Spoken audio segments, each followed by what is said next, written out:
Bem, além dos impedimentos decorrentes dessa razão consanguínea / moral, que tem a imagem do incesto como fundamento, o Código diz que não podem se casar as pessoas casadas. Não podem se casar as pessoas casadas. O Código proíbe a bigamia.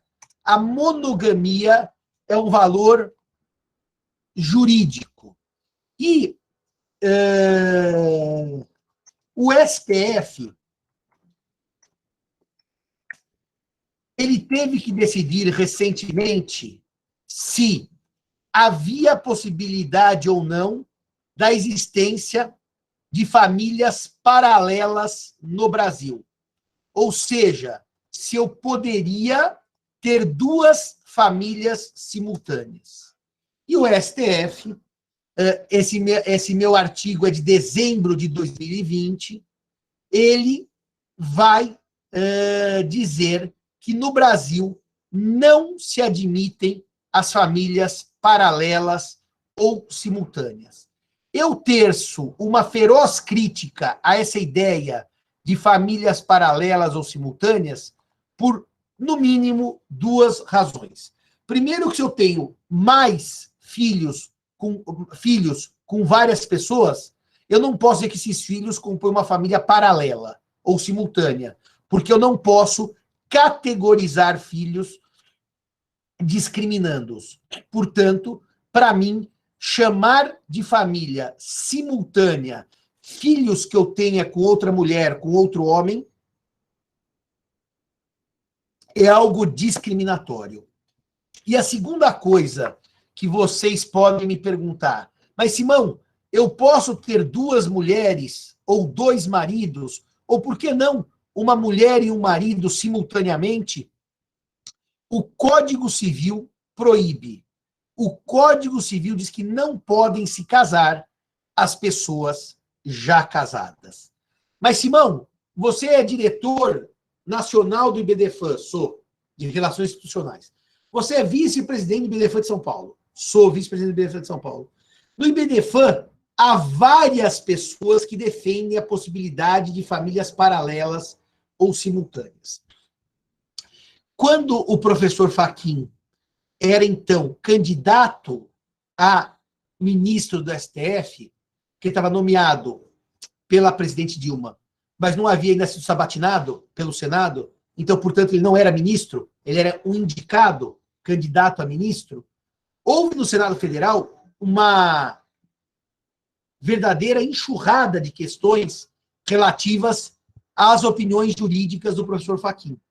E uma das questões que o Senado, enfim, bateu era saber se o professor Fachin admitia ou não admitia as chamadas famílias paralelas. Até vocês derem um minuto, eu vou dizer por que surgiu esse debate.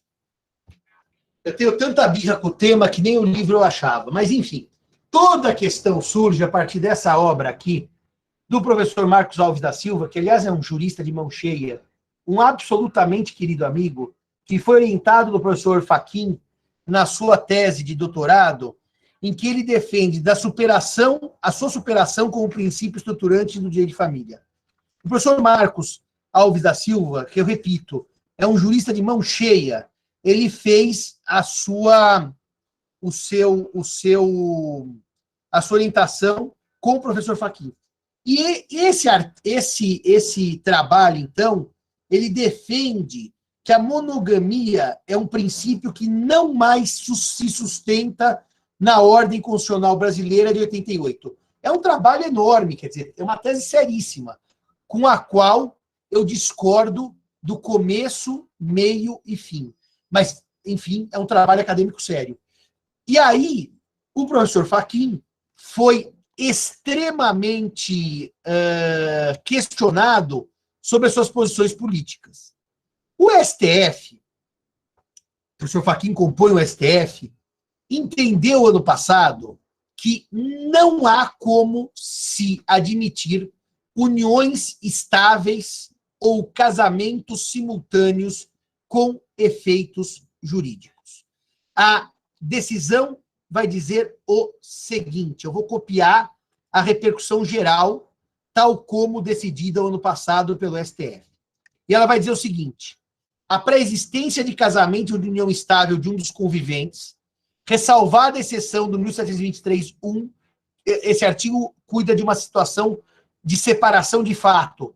Mas não, eu estou imaginando pessoas casadas que convivem com duas mulheres ou dois homens simultaneamente. Impede o reconhecimento de novo vínculo, inclusive para fins previdenciários, em virtude da consagração do dever de fidelidade e da monogamia pelo ordenamento jurídico constitucional brasileiro. O que significa dizer que eu posso ter filhos de origens diversas? Claro, eu posso discriminar os filhos em razão da sua origem diversa? Não posso. Essa situação, não havia problema algum para fins de direito de família. O que havia, sim, era um problema da entendida mulher ou do entendido marido pleitear direitos em uniões paralelas. A filiação nunca entrou em debate. E o ano passado o STF afastou esse direito. Senhores, em 2008, o STF debateu a situação do seu Valdemar do Amor Divino, e da dona Joana da Paixão Luz. O seu Valdemar, ele era casado há 37 anos com a dona Railda. 37 anos. O seu Valdemar tinha 10 filhos com a dona Railda. O seu Valdemar teve 9 filhos com a dona Joana da Paixão Luz. O seu Valdemar não deveria ter televisão em casa. E é antes do smartphone. 19 filhos. O seu Valdemar morre. Dona Railda, esposa, vai ao órgão previdenciário e pede pensão por morte e recebe.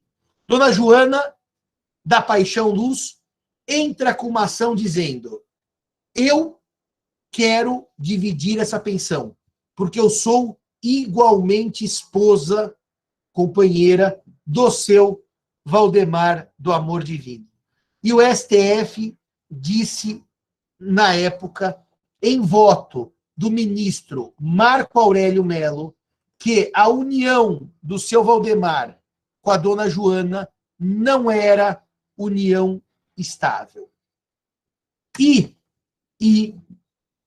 houve, então, uma divergência aberta pelo ministro Aires Brito, que admitia a dupla relação para fins previdenciários. Ele foi vencido, 2008.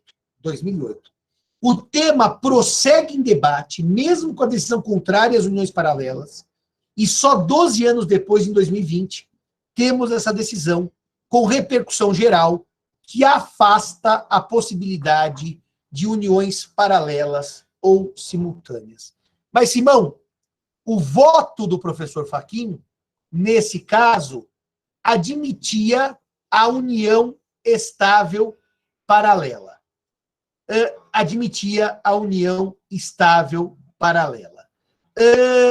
O problema é que o professor Fachin, quando admitiu em voto vencido as uniões estáveis paralelas, ele não usa o critério da putatividade, porque se ele usasse o critério da putatividade, seria o voto absolutamente correto. Exemplo, eu tenho uma família, casado, tenho uma companheira, a companheira desconhece a família do casamento, desconhece o fato de eu ser casado. Nisso, eu estou completamente de acordo que ela, companheira, desconhecendo a família casamentária, desconhecendo o vínculo conjugal, pode pedir direitos da união estável. Porque, reparem, há uma putatividade. Ela desconhece a existência da minha mulher. Nessas hipóteses de uniões paralelas, em que a companheira ou o companheiro desconhece o vínculo com outra pessoa, eu não tenho dúvida de que a união paralela não é união paralela. Porque, no fundo, é uma situação em que eu vou ter os efeitos do casamento válido aplicado a uma situação por putatividade.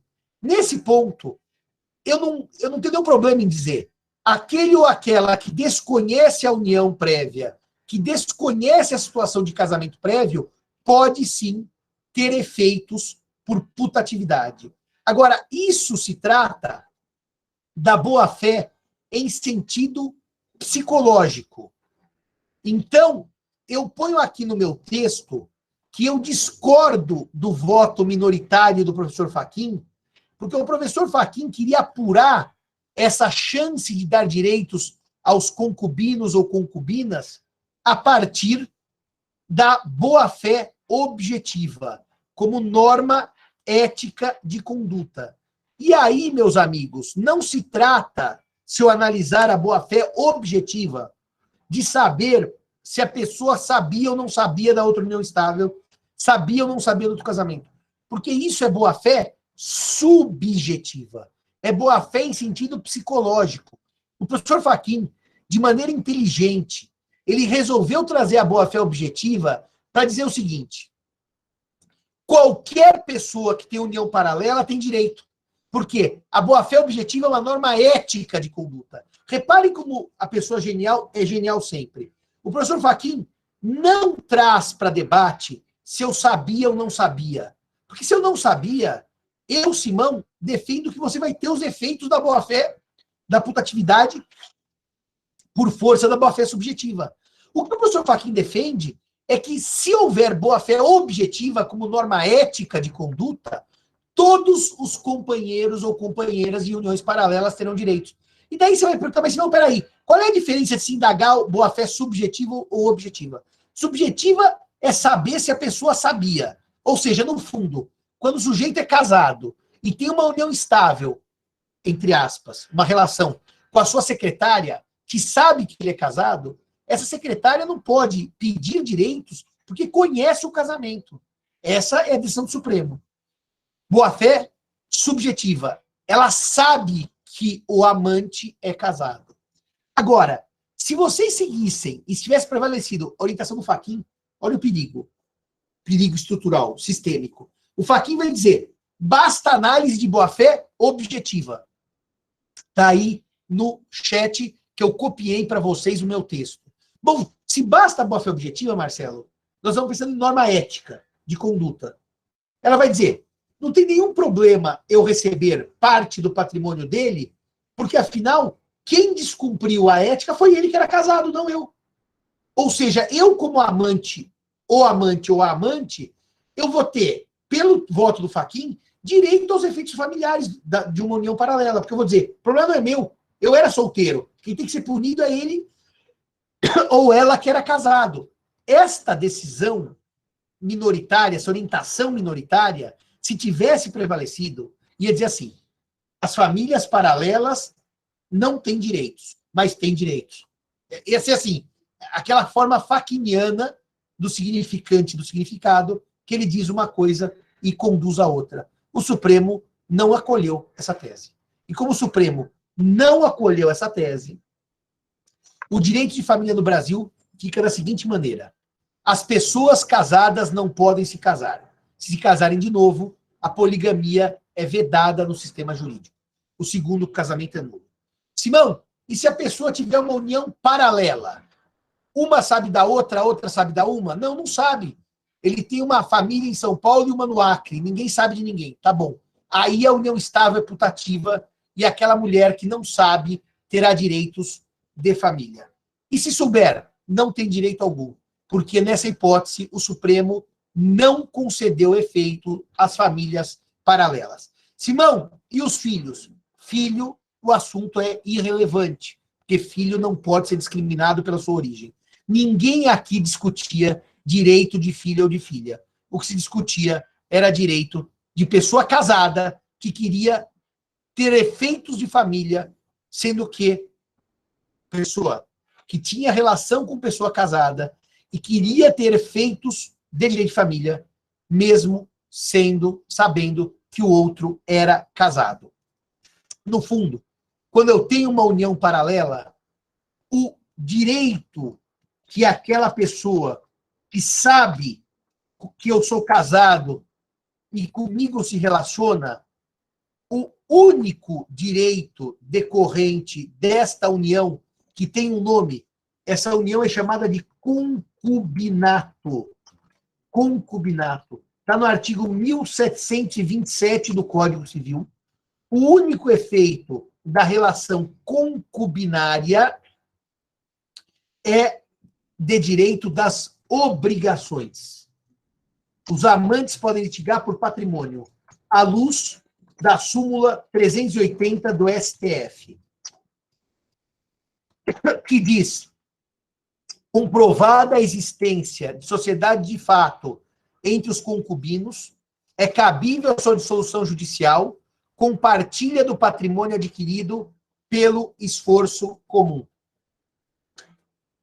Ou seja, meus amigos e minhas amigas, a briga entre concubinos é briga de obrigações e não de direito de família. É briga que vai para a vara cível, porque o direito aqui não é direito de família. É discutir trabalho, esforço comum e quem fica com o patrimônio. Por exemplo, eu sou casado, tenho uma relação extraconjugal e eu e a minha concubina vamos ter um negócio, uma papelaria, uma padaria em comum. Isso fica no meu nome. Mas quem toca esse negócio é ela. Quem trabalha é ela. Quem pensa o negócio é ela. O STF, muito antigamente, súmula 380, já admitiu o patrimônio ser partilhado por meio da prova do esforço comum.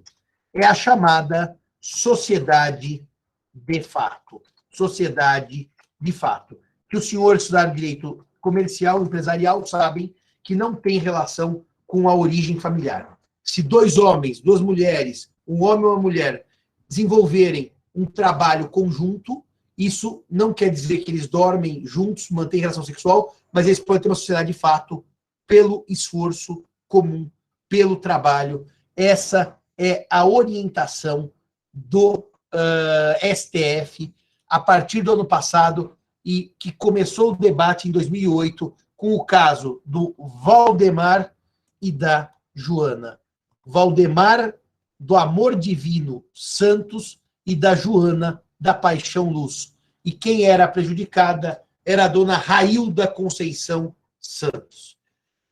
Senhores e senhoras, entendemos o inciso 6º do 1521, o impedimento matrimonial por bigamia, entendemos que o STF barrou, proibiu as chamadas famílias paralelas, que é um termo equivocado. O que o STF proibiu é que uma pessoa, sabendo que a outra é casada, peça direitos decorrentes de direito de família com relação ao homem ou mulher casados. Se os senhores entenderam, ponham um ok no chat, que eu vou prosseguir para o próximo impedimento matrimonial e derradeiro impedimento matrimonial. Obrigado, Rafael, Lara, Ana, Alexandre, Júlia, Igor, Karina, Letícia, Marcelo e Antônio. Muito bem. Aliás, com o seu nome é Antônio Haddad, ou você é sócio do Sírio, ou do Monte Líbano, ou não é de São Paulo. Porque se for com esse sobrenome Haddad, é sócio de um dos clubes. Aliás, a professora Juliana Pella, de comercial, é casada com o Gustavo Haddad. Haddad é um nome muito comum em árabe, porque Haddad é ferreiro. E os libaneses que vieram do Líbano traziam muitos sobrenomes relacionados à sua profissão. Tá certo? Muito bem. E Curi, aliás, vem de Huri, que é padre, e assim por diante. Agora, o último impedimento matrimonial é o inciso 7º do artigo 1521, que vai dizer que não podem se casar o cônjuge sobrevivente como condenado por homicídio ou tentativa de homicídio contra o seu consorte. Contra o seu consorte, quer dizer, consorte é o seu cônjuge. Só para não repetir a palavra cônjuge duas vezes. Então, eu sou casado com Maria. Me apaixono perdidamente por João. Aliás, o livro que eu estou lendo da Agatha Christie agora, o que eu estou lendo é exatamente o seguinte. Ela é casada com um nobre inglês, que é o Lord Edgware, e ela se apaixona por um outro nobre inglês, que é o Duque de Merton. E ela, então, quer se casar com o outro, mas o marido não concorda com o divórcio. Então, o que ela faz? Segundo tudo indica, mas o mistério não acabou ainda. Ela vai lá e mata o marido. Então, eu sou apaixonado por João, mas sou casado com Maria. E resolvo, para me casar com João, matar Maria. O código diz que se eu cometi homicídio para me casar, eu não posso me casar validamente. O casamento é nulo para desestimular que as pessoas cometam homicídio para o casamento. É verdade que isto aqui é praticamente é exemplo de novela da Globo, de livro, pessoa matar alguém para se casar com outrem. Então, esse exemplo, ele é puramente manualístico. Ele é um exemplo que não tem nenhum efeito prático, tá certo? Agora, o problema aqui é que a doutrina, até fui ver o Silvio Rodrigues, né?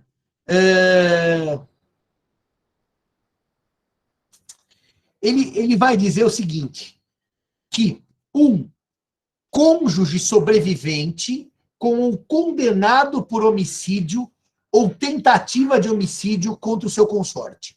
Primeiro, que homicídio é esse que trata o dispositivo? Homicídio doloso, homicídio intencional. Não é o homicídio culposo. A ideia do código é que eu matei alguém para me casar com o viúvo ou com a viúva. Portanto, a regra só se aplica ao homicídio culposo. Então, eu me apaixono por João. Digo, João, vamos nos casar? Ele fala, vamos. Mas eu já sou casado com Maria.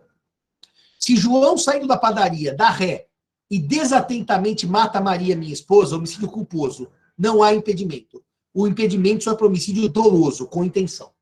Segunda coisa, reparem que quando João tenta matar e mata a minha esposa, o código não exige que eu, Simão, conheça o homicídio, seja cúmplice ou seja, esteja ciente do homicídio.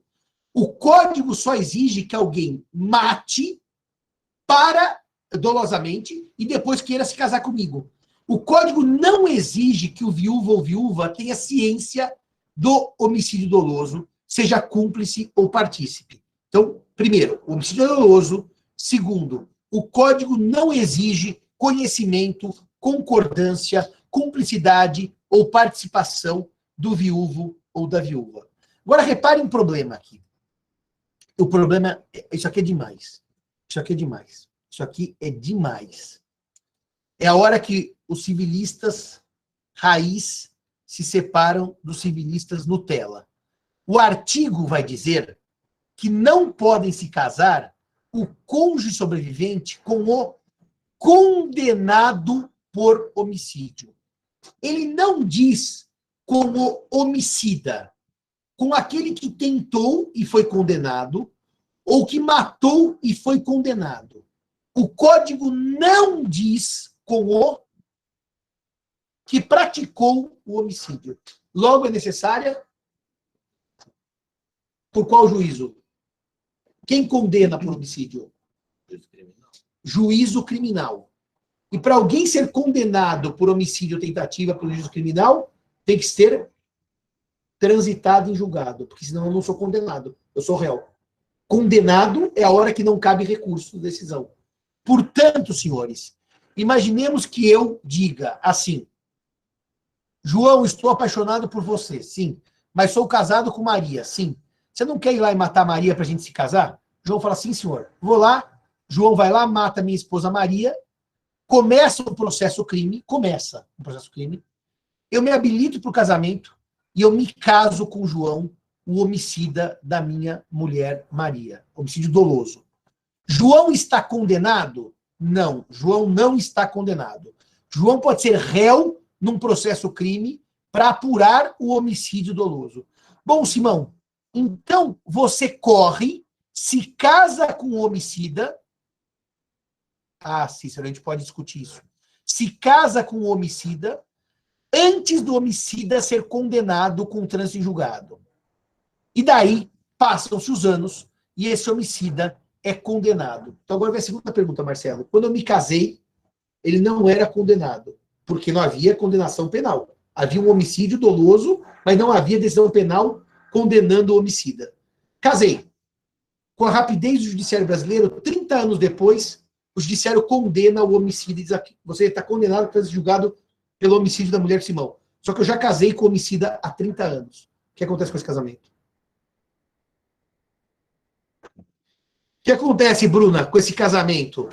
Eu casei, ele não era condenado, já estou há 30 anos casado e tcharam, condenação criminal do homicida com trânsito em julgado. O que acontece, Bruna? Tá aí? A Bruna foi dormir, não está mais na aula. O que acontece, Cícero? Fala, Bruna. Tá pensando? Abre o microfone. Estou pensando, é por isso. Tá pensando, né? O Cairala tá travado. Ele até tá mexendo no celular para ver se ele acha alguma dica aí. Hein, Cícero? O que acontece? Marcelão? O que acontece, meus amigos doutorandos, com essa hipótese do sujeito? Nulo. Marcelão tá no trânsito, tá dirigindo, comprando uma broa na padaria lá em BH, aquela broa de milho. Então agora saiu do trânsito e vai responder. O que acontece, Bom dia. com esse casamento? O professor fazendo uma interpretação mais teleológica do artigo e do inciso, eu entendo que quando há condenação, existe impedimento. Se é nulo, a gente estava discutindo no início da aula os efeitos ex tunc, que seria um casamento nulo. Morreu Zeno Veloso, ninguém leu o livro dele, o professor Simão tem que ler o livro dele, né? Nem o Marcelo Cairala leu também.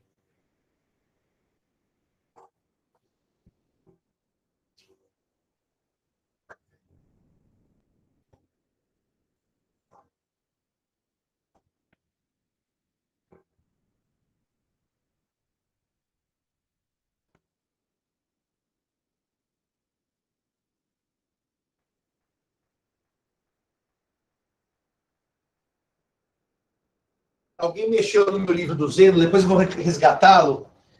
Quando. Vocês estão todos errados. Quando Zeno Veloso falou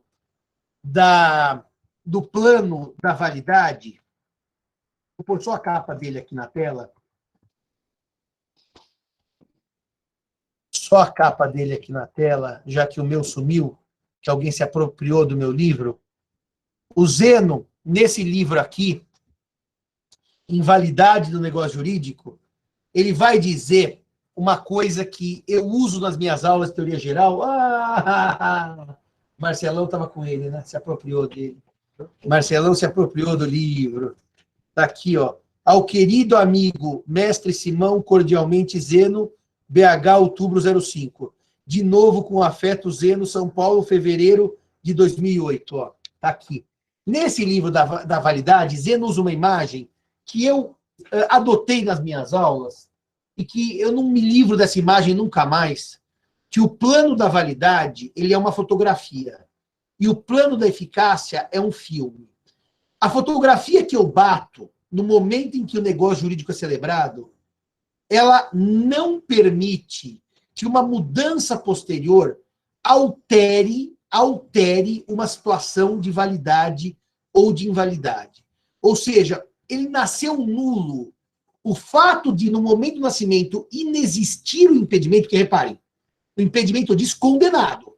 Quando João se casou com Simão, não existia condenação.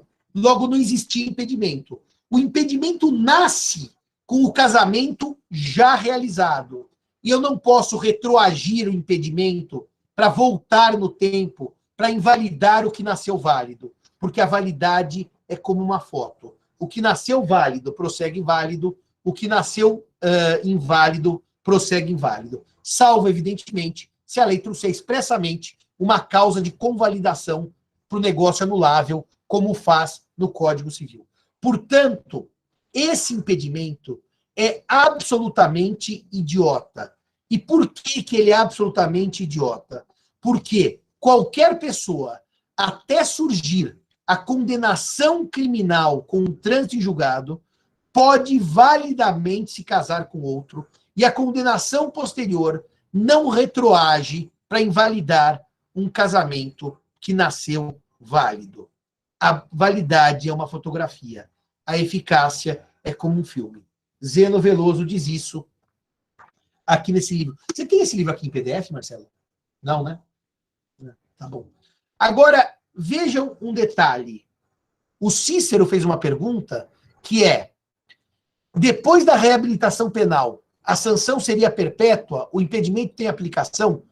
Sinceramente falando, Cícero, eu vou falar abrindo o coração, eu nunca estudei a reabilitação penal. Então, eu não tenho a menor ideia dos seus efeitos para o direito civil. Seria até interessante, Cícero, se você pudesse dar uma checada nisso, porque na hora que você der uma olhada, você vai ser mais, vamos dizer, mais assim, profícuo do que eu para responder a sua própria questão. Como eu nunca estudei, eu realmente não sei se é possível essa reabilitação com essa extensão, tá certo? O MP poderia ingressar com tutela de urgência para impedir o casamento? Bruno, entendo que não, porque o impedimento não existe. E o MP não pode, imaginando um futuro impedimento, com uma futura condenação criminal transitada em julgado, impedir um casamento hoje.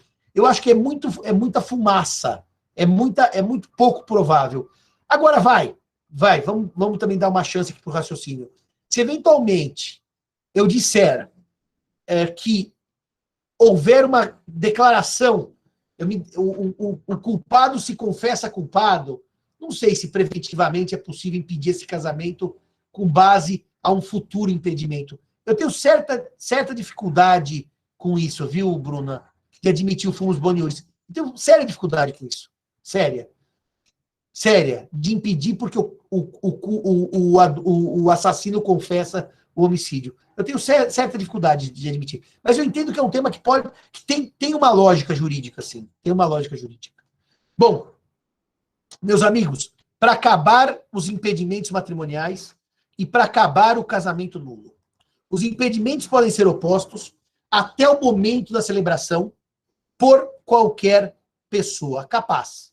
E óbvio que o juiz de direito ou oficial do registro, que tenha conhecimento, é obrigado a declarar. O impedimento pode ser oposto por qualquer pessoa capaz até o momento do casamento. Isso quer dizer o quê? Se o casamento já ocorreu, evidentemente que eu não posso ter uma oposição pós-matrimonial, porque uma oposição pós-matrimonial, ela seria inútil, já que o casamento já ocorreu, é nulo, e aí eu tenho que entrar com uma ação declaratória de nulidade do casamento. E o juiz ou oficial que tenha conhecimento é obrigado a declarar o impedimento por conta de se tratar de matéria de ordem pública. A oposição dos impedimentos, ela é feita junto ao registro civil, no momento da habilitação do casamento. Esse eu acho aqui. E há um procedimento próprio para se opor. Esse procedimento, se não me engano, está na Lei de Registros Públicos. Eu vou dar uma procurada no intervalo e eu já falo para vocês. E ele é oposto junto à habilitação, junto ao registro civil, e evidentemente que isso vai ser decidido depois, posteriormente, por um juiz de direito. O impedimento, ele é... Deixa eu ver se eu acho aqui na Lei de Registros Públicos, que isso está em algum lugar, quer ver?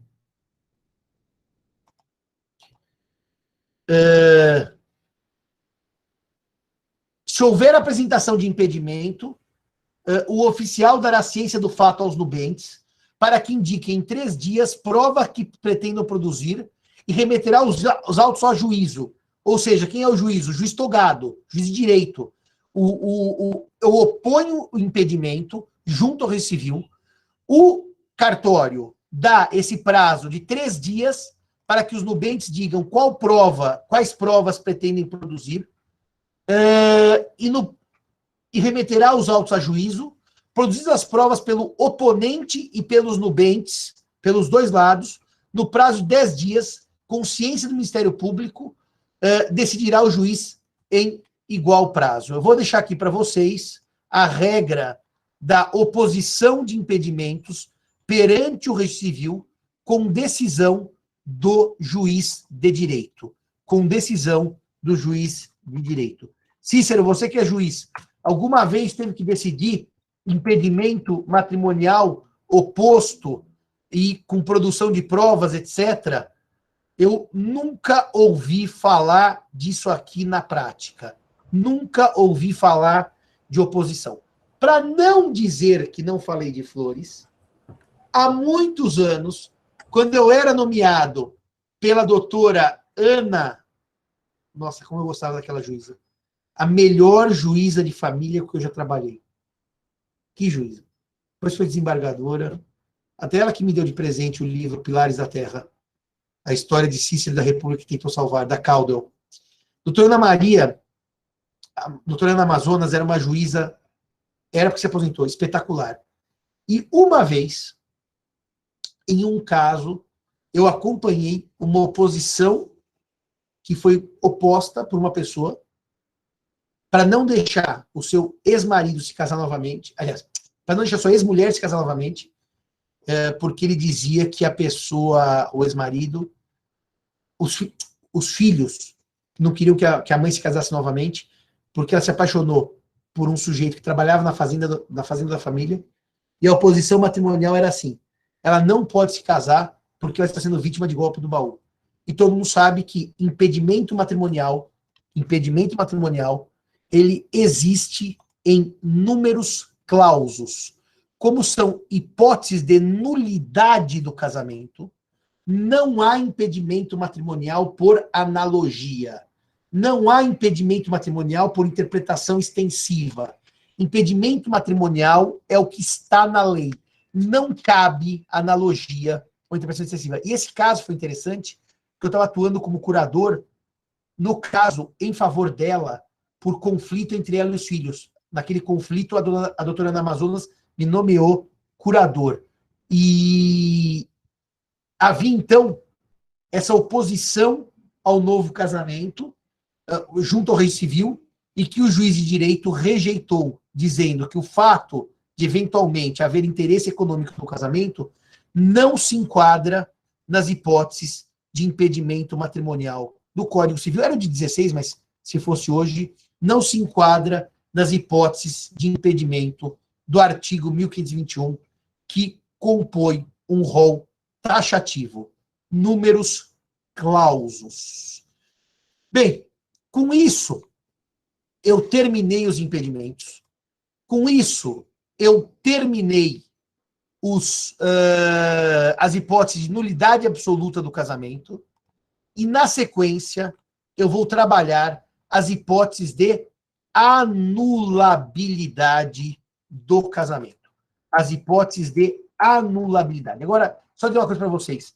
Eu vou trabalhar de maneira sucinta, porque o tema é enorme, exigiria muito tempo, e num curso concentrado, eu não vou perder muito tempo. Eu tenho um material bem bonitinho, que está no meu site. Eu vou falar em linhas bem gerais sobre a anulabilidade do casamento. E depois eu vou para o plano mais relevante, mais importante, e que tem que ser conhecido por vocês, que é o plano da eficácia do casamento. Fazemos aquele intervalinho de nosso café de meia hora e voltamos 9h30 para prosseguir com a nossa aula. Abraço a todos e todas. Se tiverem perguntas, podem lançar aqui no chat, que eu respondo no nosso regresso.